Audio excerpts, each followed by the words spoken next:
Welcome to Bedtime Astronomy. Explore the wonders of the cosmos with our soothing Bedtime Astronomy podcast.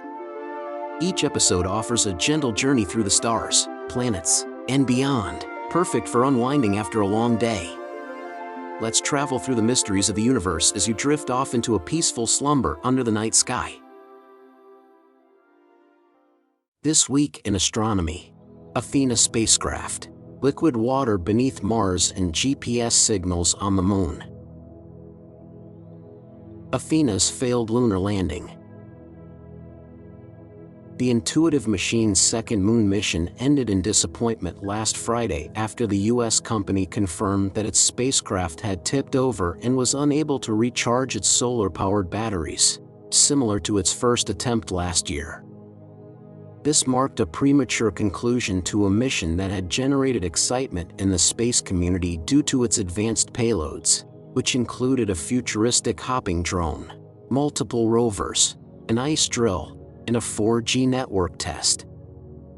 Houston-based Intuitive Machines had aimed to make history with Athena, a hexagonal lander approximately the height of a giraffe, designed to land on the Mons Mouton Plateau, a location closer to the lunar South Pole than any previous mission.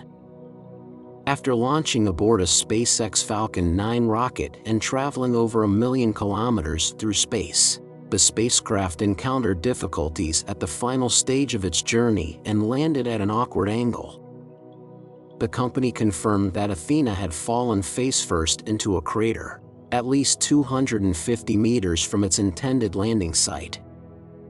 A photo released showed the lander resting on an incline, with Earth visible between two of its splayed landing legs, reminiscent of the previous Odysseus mission, which also ended in a toppled-over position in February 2024. The company explained that due to the direction of the sun, the orientation of the solar panels, and the extreme cold temperatures within the crater, Athena was unlikely to recharge, effectively bringing the mission to an end. Despite the setback, NASA viewed the experience as a learning opportunity, emphasizing that both successes and failures provide valuable lessons for advancing scientific exploration and preparing for future human missions to Mars. Some science instruments were briefly powered on, and the ice drill was moved around, but it could not be used for its primary purpose. The mission was originally expected to last 10 days, with hopes of capturing a lunar eclipse from the Moon's surface on March 14th. Initial assessments from IM executives suggested that problems with Athena's laser altimeters contributed to the poor landing, a situation similar to what occurred with Odysseus. The Terrain Relative Navigation laser, designed to provide altitude and velocity readings, returned unreliable data, while the Hazard Relative Navigation sensors only sent intermittent signals. These failures made it difficult to execute a smooth landing. Athena's tall and slender build, standing at 4.8 meters in height, naturally raised concerns about stability, but the company defended its design, stating that the weight distribution kept the center of gravity low. The disappointment of the failed landing was compounded by the recent success of Texas-based Firefly Aerospace, which had just landed its Blue Ghost lander on its first attempt. Both missions were part of NASA's $2.6 billion Commercial Lunar Payload Services program, an initiative designed to leverage private industry to reduce costs and support the Artemis program, which aims to return astronauts to the Moon and eventually send humans to Mars. Adding to the string of losses, two probes that had launched on the same SpaceX rocket as Athena were also lost. NASA's Lunar Trailblazer, which was intended to map the Moon's water distribution, and the private probe Odin, which aimed to capture close-up photos of an asteroid, both failed to achieve their objectives. IM has been awarded 2 additional lunar missions but will carefully analyze data from IM-2 to determine necessary improvements before proceeding with IM-3. Of the 4 lunar missions attempted under the CLPS program, only 1 lander has achieved an upright touchdown, while 2 have landed sideways. and one failed to reach the Moon at all. Liquid water beneath Mars. The possibility of subterranean life on Mars gains new support with a fresh interpretation of Martian seismic data by scientists Ikuo Katayama and Yuya Akamatsu. Their research suggests the presence of liquid water beneath the planet's surface, which raises the potential for microbial activity.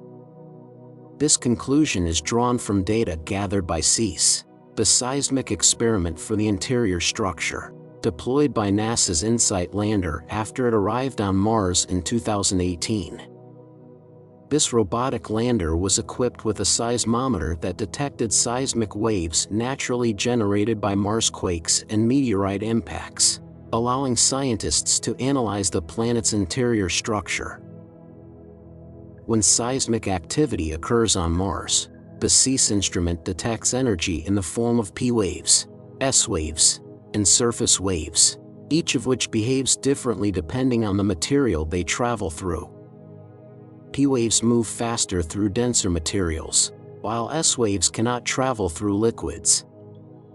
By studying their behavior, scientists can infer the composition and structure of the Martian crust. Data collected by SEAS revealed anomalies at depths of 10 kilometers and 20 kilometers, previously interpreted as transitions in porosity or changes in the chemical composition of the subsurface. However, Katayama and Akamatsu propose a new explanation. These boundaries may indicate the presence of water-filled cracks in the Martian crust. To test this hypothesis, the researchers conducted experiments using diabase rock samples similar in composition to typical Martian crust. By analyzing how seismic waves traveled through dry, wet, and frozen rock samples, they found significant differences in wave velocity. Their results strongly support the idea that the anomalies detected in Martian seismic data are not just variations in porosity or chemical makeup, but rather transitions between dry rock and water-bearing rock layers. This conclusion challenges previous assumptions about Mars' subsurface and suggests that liquid water could still exist on the planet today. The presence of liquid water beneath the Martian surface has long been debated, with many studies suggesting that ancient Mars had abundant water billions of years ago. However, this new model indicates that water may still be present beneath the surface in modern times. If confirmed, this discovery would significantly impact the search for extraterrestrial life, as microbial organisms could potentially survive in these underground reservoirs. Understanding the extent and nature of subsurface water on Mars also has implications for future exploration missions and the possibility of human colonization. LuGRE tracks GPS signals on the Moon. NASA and the Italian Space Agency achieved a historic milestone on March 3 when the Lunar GNSS receiver experiment, known as LuGRE, successfully acquired and tracked Earth-based navigation signals from the surface of the Moon. This marks the first time that signals from the Global Navigation Satellite System, GNSS, have been received and tracked on the lunar surface, demonstrating a breakthrough that could benefit future exploration missions, including NASA's Artemis program. The ability to receive these signals opens the door for more precise and autonomous navigation on the Moon and beyond, laying the foundation for advanced navigation systems for future lunar and Martian exploration.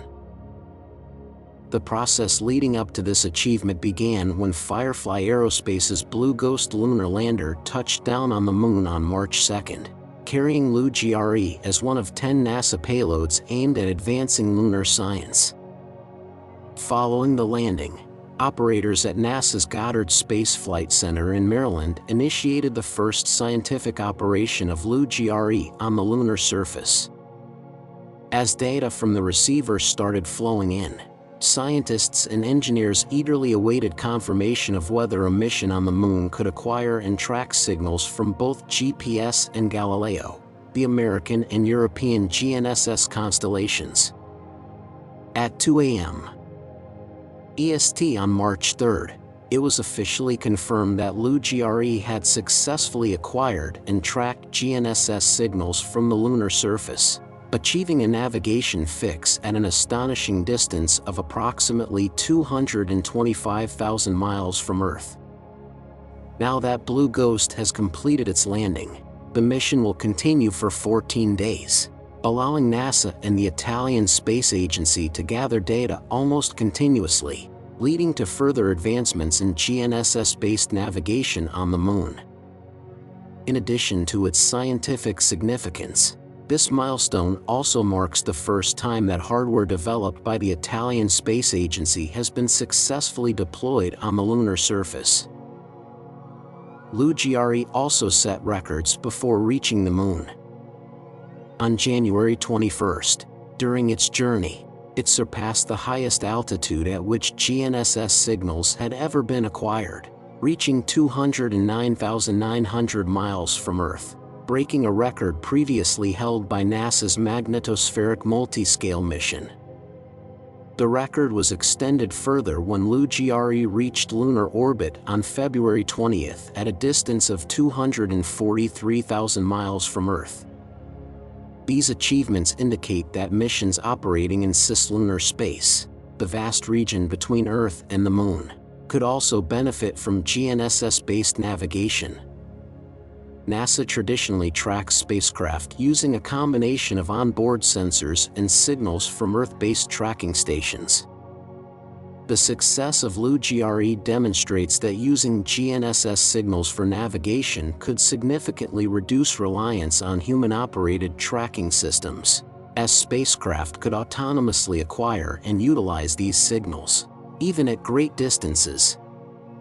This development represents a major step forward in making deep space navigation more efficient and independent of constant ground-based monitoring.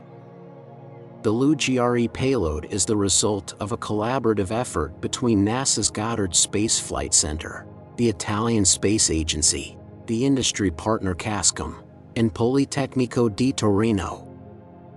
Its success paves the way for future missions to leverage GNSS technology for navigation in deep space, furthering humanity's ability to explore and operate beyond Earth's immediate surroundings.